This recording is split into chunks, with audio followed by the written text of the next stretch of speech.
Well, good morning. Good, beautiful Wednesday morning. This is the day that the Lord has made. We will rejoice and we will be glad in it. I hope that you're having a wonderful day on this morning of Veterans Day. I hope that you have awakened with thanks in your heart and praise upon your lips, and that you are looking to God and that you're keeping your eyes on the cross. I hope that you have a veteran in your life that you are looking to thank, and it is so very important. It's so very important that we realize the sacrifice not only of the veterans, but the veterans' families, whether they were injured, whether they were not injured, no matter what the situation is, we need to recognize that our veterans have done a great service to this country, and we need to thank them for their service. We're going to be back in Joshua chapter 3 today. We're going to be back in Joshua 3, verses 14 to 17.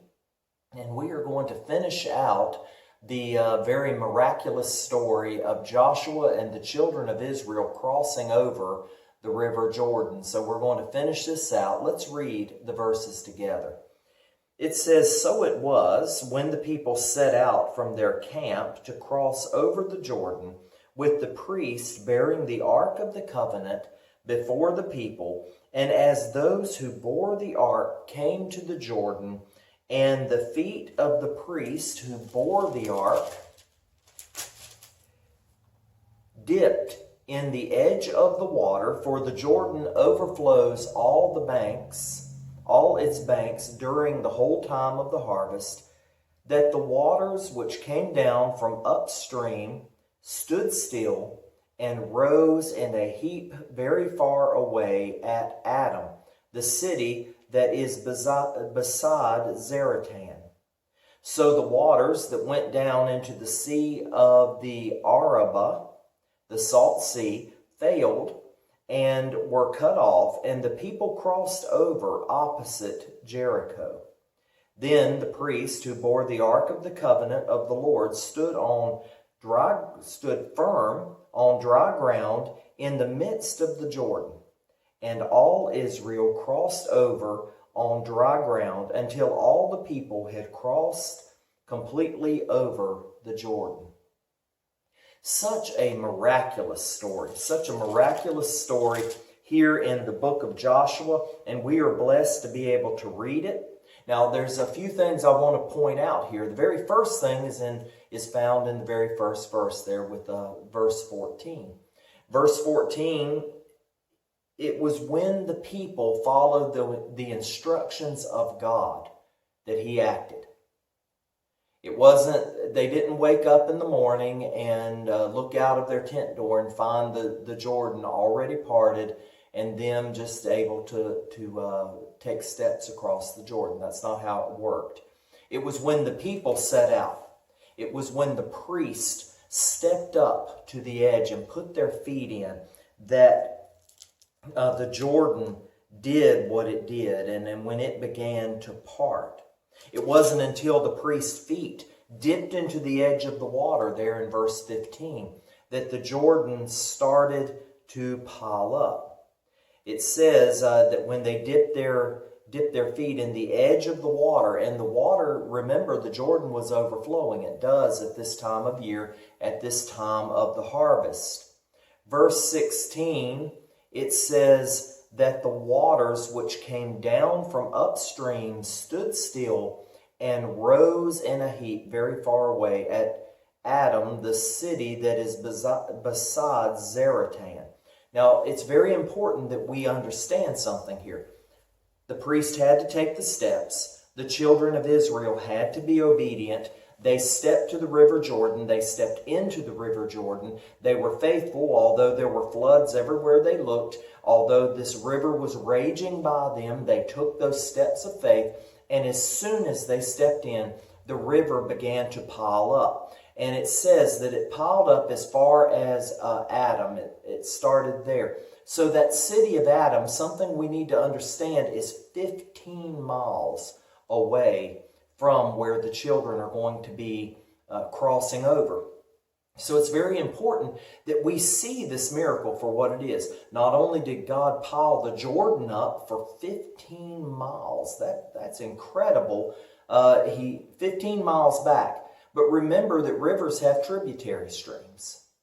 Rivers have tributary streams that continue to feed the river over those 15 miles. So God not only had to take care of the main source of water, but he also had to take care of all the small sources of water.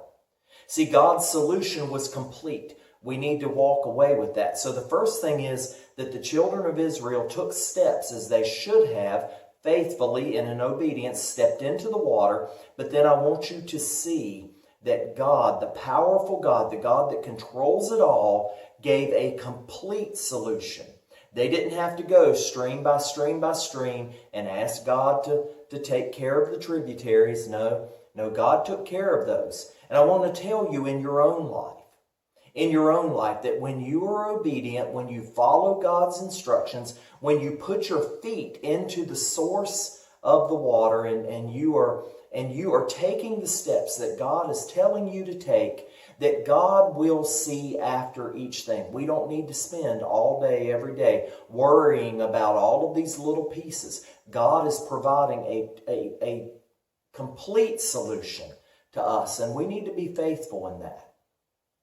But then the last part of it, it talks about that it piled up the water, that the waters failed going down to the Salt Sea, which is the Dead Sea, of course. And then the very last one says, then the priest who bore the Ark of the Covenant of the Lord stood on firm ground, on dry ground. So there are three things going on here. First, we must be obedient. We must follow what God tells us to do. The second thing is that they stepped into the water and God took care of all of the pieces. He provided the complete solution.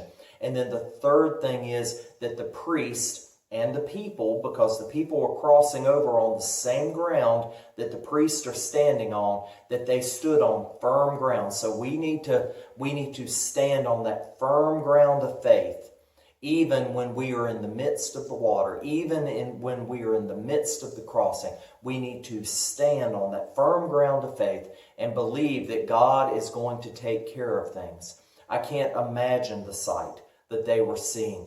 Water piled up 15 miles back, a dry riverbed. They're going across. You know that there are things going on. You know that the priest, you know that there are people looking around, because we're human beings and we look around. But God took care of it. So today I want you to be encouraged.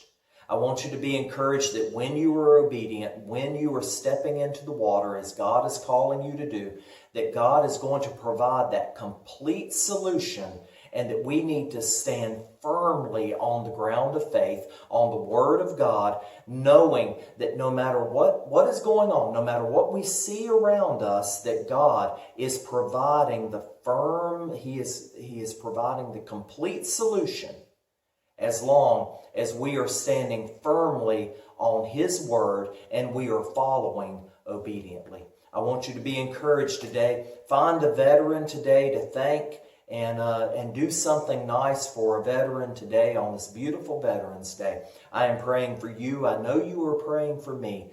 I am praying for this country. I am praying for our future. And I am encouraged to know that there are Christians that stand with me, and that God will make it all okay in the end, according to His plan.